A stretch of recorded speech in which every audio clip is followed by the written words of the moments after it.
Hey guys, welcome back to our YouTube channel. So for today's video, I'm going to teach you how to find deleted transactions on QuickBooks. So first, you may want to head over to QuickBooks and of course, make sure that you're logged into your account. Next, in the left panel, click on Settings or the gear type icon. Then next is click on Audit Log. Just click on the drop-down menu under Events. Then look for deleted or voided transactions. And from here, you should be able to see all the lists of your deleted or voided transactions.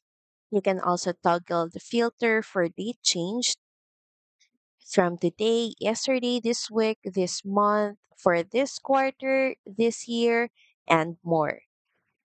You can also change the search filter for all users to specific users, or also use the generate summary feature that gives you an overview about these transactions. So that's pretty much it. Thank you very much for watching this video. I hope that you find this video helpful. And if you do, please don't forget to like, share, and subscribe to the channel. Now we'll see you again on the next one. Bye!